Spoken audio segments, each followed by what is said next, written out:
May 18, 1940, 17:15 hours. Roadblock position outside Amiens, northern France. Private Thomas Matthews had carried the boy's anti-tank rifle for 6 weeks and hated every moment of it. The weapon weighed 16 kilograms unloaded, kicked viciously when fired, and attracted ridicule from every soldier who saw it. His section mates called it the elephant gun and made jokes about hunting safari in France. Officers looked at it skeptically and asked if it could actually stop German armor. Matthews had no answer because he'd never fired it in combat, just training shoots where the massive recoil had given him a bruised shoulder and ringing headache. His section occupied a hastily prepared roadblock where intelligence indicated German armor might advance. The position wasn't strong. Sandbags, a few anti-tank mines, and Matthews with his oversized rifle that everyone thought was useless. The section sergeant had positioned him behind a low stone wall with clear view down the road, told him to aim for vision ports or tracks if German tanks appeared, and expressed doubt that the boys would accomplish anything meaningful against actual armor. Matthews heard tank engines before he saw the vehicles. 3 Panzer IIs advancing in column formation, moving with the confidence of forces that had swept aside all resistance for the past week. The lead tank was perhaps 200 meters away when it became visible. A small, fast vehicle with armor that British intelligence briefings had described as approximately 15 millimeters on the front and sides. The boy's rifle was theoretically capable of penetrating that thickness, but Matthews had absorbed enough skepticism from officers and fellow soldiers that he doubted whether the weapon would actually work as designed. He aimed at the lead tank's frontal armor, just below the turret ring where the hull met the turret basket. The crosshairs settled. He controlled his breathing the way training had taught him. The tank continued advancing, apparently unaware of his position. Matthews squeezed the trigger. The recoil slammed his shoulder backwards with force that nearly knocked him prone. The muzzle blast kicked up dust and small stones from around his position. For a moment, he couldn't see the target through the debris and smoke. When his vision cleared, the lead panzer had stopped. Smoke was billowing from its engine deck. The turret hatch popped open and crew members bailed out, moving with the urgency of men who understood their vehicle was about to burn. The second panzer tried to reverse, but Matthews had already worked the bolt and chambered another round. This shot struck the turret front, penetrating through the thin armor and apparently hitting something critical inside because the turret stopped traversing and the tank began backing away erratically. The third panzer had already reversed out of sight. Matthews's section sergeant appeared beside him, staring at the burning panzer and the disabled second tank. "Bloody hell, that thing actually works." His tone carried surprise that Matthews found simultaneously validating and insulting. The boy's rifle had performed exactly as the specifications claimed it would. Everyone had simply assumed those specifications were optimistic fiction rather than engineering reality.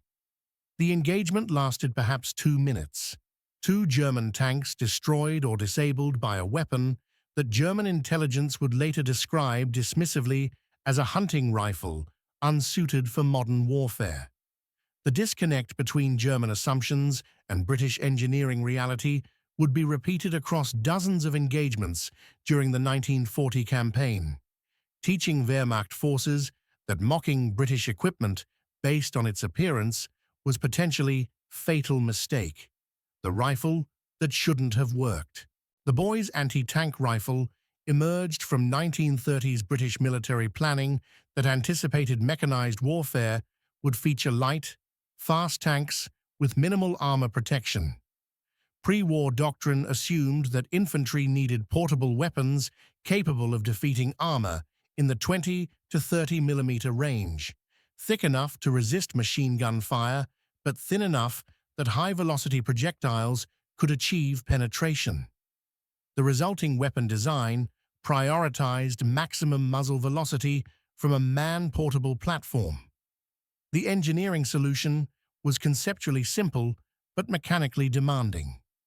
The boys fired a 55-inch caliber steel core projectile at muzzle velocity approaching 900 meters per second.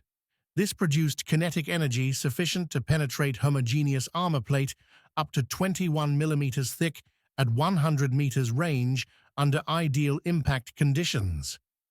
The cartridge was enormous by rifle standards, nearly 4 times the length of a standard .303 British rifle round and substantially more powerful.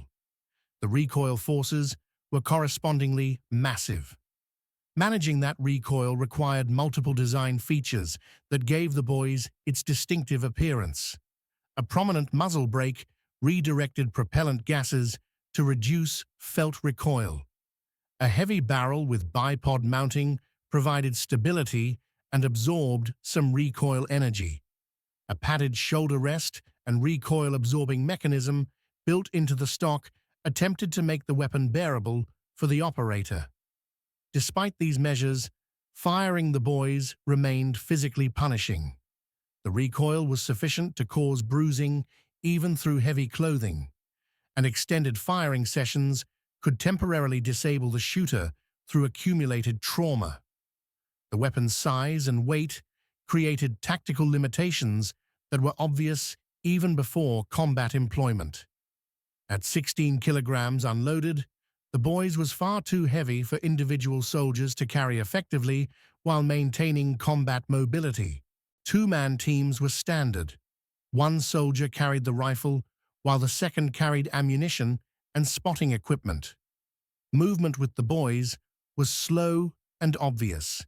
The weapon couldn't be quickly repositioned if the tactical situation changed. Concealment was difficult because the rifle's length and bulk made it hard to hide effectively. British military leadership understood these limitations but accepted them because the alternative was infantry with no organic anti-tank capability whatsoever. Towed anti-tank guns provided better performance but required vehicles for mobility and couldn't accompany infantry into terrain where vehicles couldn't operate. The boys gave infantry sections a weapon that could theoretically defeat light armor without requiring support from other units. This capability was considered essential enough that the weapon's obvious drawbacks were accepted as necessary compromises. France, 1940, when theory met German armor. The boys' rifles' first major combat test came during the German invasion of France and the Low Countries in May 1940. British Expeditionary Force units equipped with boys' rifles found themselves facing the Wehrmacht's mechanized spearheads under conditions that would determine whether the weapon could perform as designed or would prove inadequate for modern warfare. The tactical reality was that much of the German armored force in 1940 consisted of light tanks that the boys could theoretically engage successfully. The WWII carried armor ranging from 13 to 15 millimeters, well within the boys' penetration capability. The Panzer II, which comprised a substantial portion of German tank strength, carried armor between 14 and 20 millimeters, depending on location and variant. Even the Panzer III, Germany's primary battle tank in 1940, carried only 30 millimeters of frontal armor and substantially less on sides and rear. Against these vehicles, properly employed, boys' rifles could achieve penetrating hits at typical combat ranges. The engagement at Arras on May 21, 1940, provided dramatic demonstration of boys' effectiveness under favorable conditions. British forces conducting a counterattack employed boys-equipped infantry sections in support of armored units. German Panzer IIs and the IIIs encountered anti-tank fire that they initially assumed came from towed guns or tank weapons. Investigation after the battle revealed that some German tank losses had been caused by boys' rifle fire, a realization that confused German tactical analysts who hadn't anticipated that man-portable rifles could threaten armored vehicles. One German after-action report from Arras specifically mentioned encounters with British anti-tank rifles. British infantry positions included weapons capable of penetrating light tank armor at ranges exceeding 100 meters. These appear to be large-caliber rifles rather than conventional anti-tank guns. Several Panzer IIs received penetrating hits from these weapons, resulting in vehicle losses and crew casualties. The weapon's small size makes them difficult to locate and suppress. Infantry advancing with tank support should treat all British infantry positions as potential anti-tank threats. The tactical employment doctrine that emerged from early combat experience emphasized ambush tactics and careful target selection. Boys' teams learned to position themselves in locations that provided clear fields of fire while remaining concealed from German observation. They learned to aim for specific vulnerable points, vision ports, turret rings, engine deck gratings, where penetration would cause maximum damage even if the projectile didn't completely penetrate the armor. They learned to engage and immediately displace, understanding that firing revealed their position and attracted German suppressive fire that would kill them if they remained stationary. The psychological impact on German tank crews was significant, despite the boys' limited overall effectiveness. German tankers had been taught that their armor protected them from rifle fire. Discovering that British infantry possessed rifles that could penetrate their tanks created uncertainty that affected tactical behavior. German commanders began cautioning their forces that British infantry positions might include anti-tank rifles, which encouraged more cautious approaches and increased use of suppressive fire before closing with infantry positions. This defensive mindset, even when based on overestimation of boys' prevalence, represented tactical advantage for British forces. The limitations were equally apparent. The boys struggled against heavier armor. Panzer III frontal armor was marginal for penetration, and Panzer IVs were essentially immune, except at very close range against vulnerable spots. The weapon's weight and size made it nearly impossible to reposition quickly under fire. The limited ammunition supply meant that boys' teams had to achieve kills with very few shots or risk being left with an expensive club. Most critically, the boys required skilled operators. Hitting weak points on moving tanks at combat ranges demanded marksmanship that many hastily trained soldiers lacked.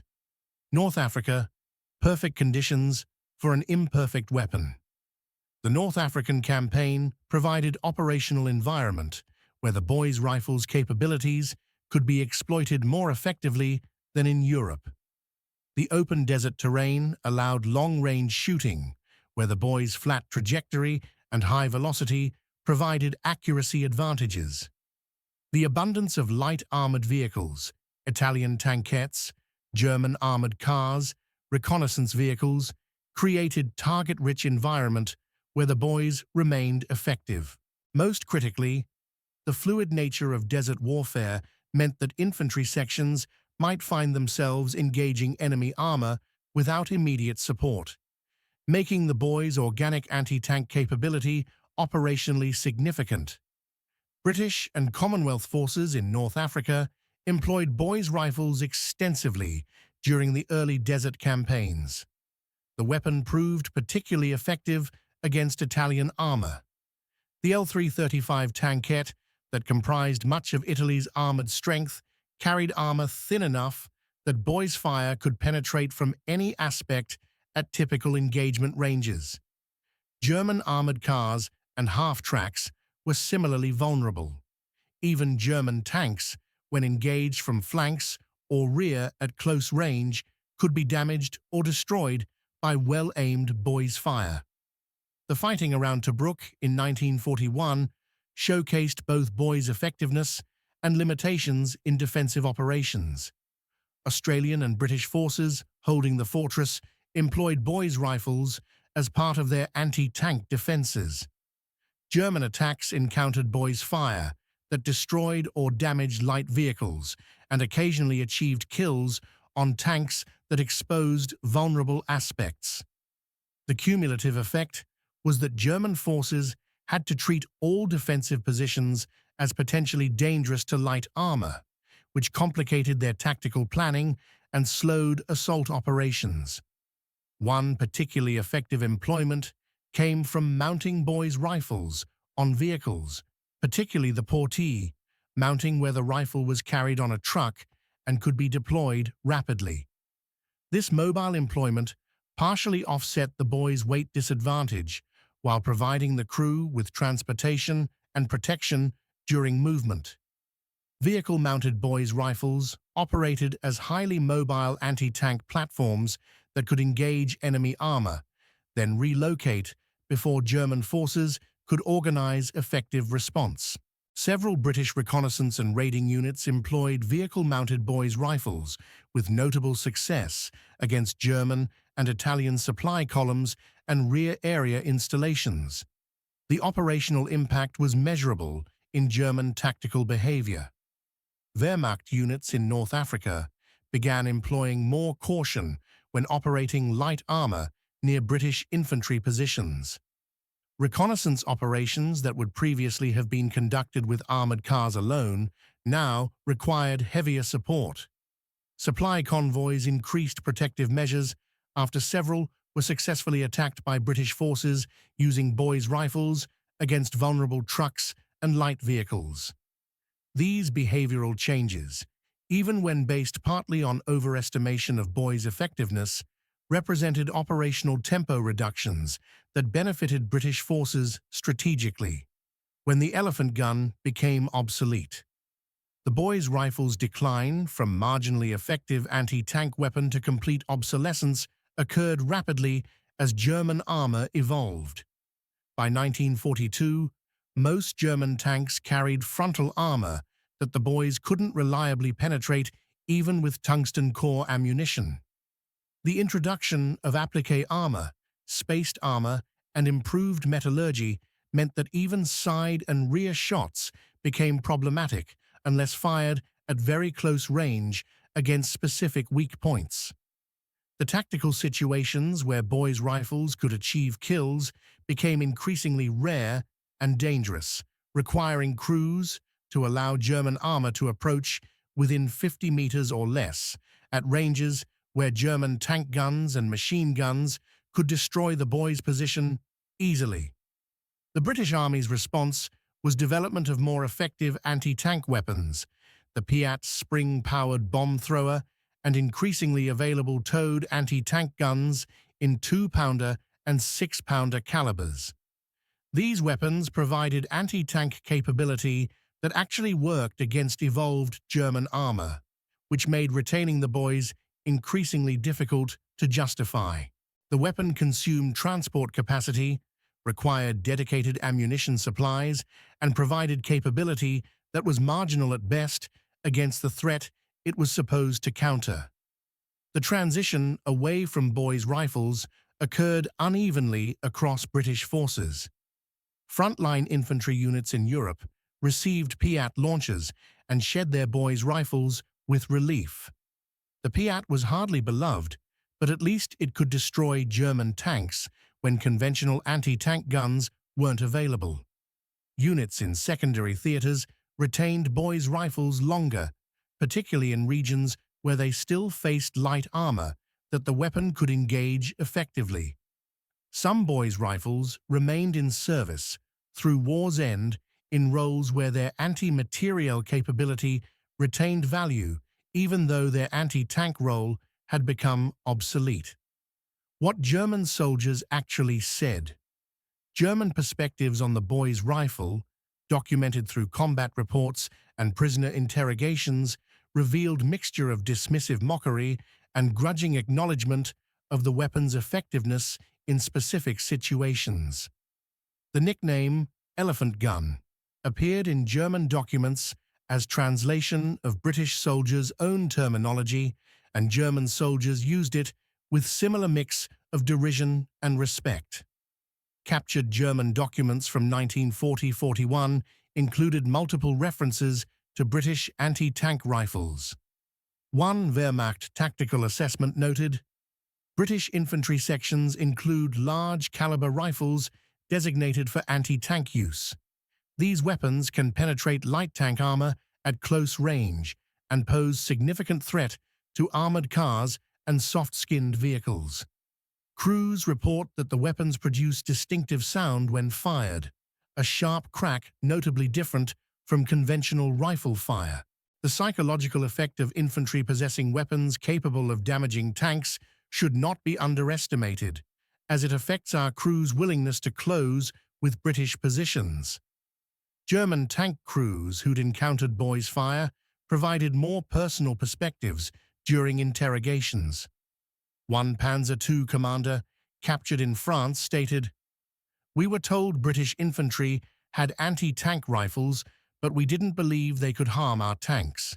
When my vehicle was hit, the projectile penetrated the front armor completely and wounded our radio operator. We had to abandon the tank. I had underestimated the British weapon. It looked crude, but it worked." After that experience, I was always nervous when advancing near British infantry because I knew they might have rifles that could kill my tank. The psychological victory that mattered more than kills. The boys' rifles' most significant contribution to British war effort may have been psychological rather than material. The weapon's mere existence gave British infantry confidence that they possessed means to fight German armor, even if that confidence was partly illusory. German forces had to account for possibility that British infantry positions included anti-tank capability, even if the actual threat was limited. These psychological effects shaped tactical behavior in ways that statistics about vehicles destroyed couldn't fully capture. For British soldiers in 1940, carrying a boy's rifle meant possessing a weapon that could, at least theoretically, stop German tanks. This was psychologically significant during a period when German armor appeared unstoppable and British forces were retreating across France. The boys gave infantry sections tools that offered hope of resisting armor rather than merely fleeing from it. Whether that hope was realistic mattered less than the psychological effect of possessing any anti-tank capability at all. For German forces, the existence of British anti-tank rifles created uncertainty about infantry capabilities that affected tactical decision-making. German commanders couldn't know which British positions included boys' rifles and which didn't, which meant they had to treat all positions as potentially dangerous to light armor. This encouraged more cautious approaches, increased use of suppressive fire, and generally more careful tactics when operating near British infantry. The cumulative effect of this caution, slowed advances, increased ammunition expenditure, reduced operational tempo, benefited British forces even when actual boys' rifles weren't present. Private Thomas Matthews, who'd achieved those first kills with the boys' rifle outside Amiens, was evacuated from Dunkirk with his section several weeks after that engagement. The rifle was left behind, too heavy to carry during the chaotic evacuation, and not worth the transport space given the desperate circumstances. In a letter written to his family from England in June 1940, Matthews reflected on his experience. "The elephant gun everyone mocked actually worked when we needed it. I'm not sure whether we were lucky or whether the weapon is better than everyone says. Either way, it stopped German tanks when we had nothing else that could. I'll never mock it again, even though my shoulder still aches from firing it." The Germans laughed at Britain's elephant gun because it looked ridiculous, oversized rifle that seemed better suited for hunting than for modern warfare.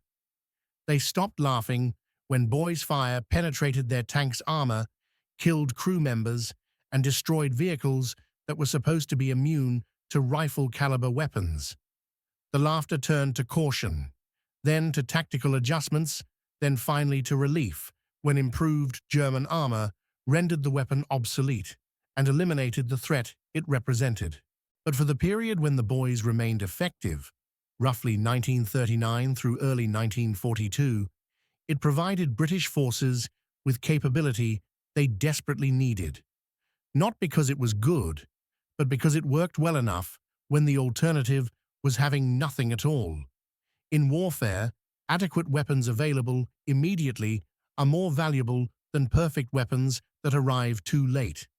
The boys was adequate, it was available, and it gave British infantry means to fight German armor during the war's critical early years.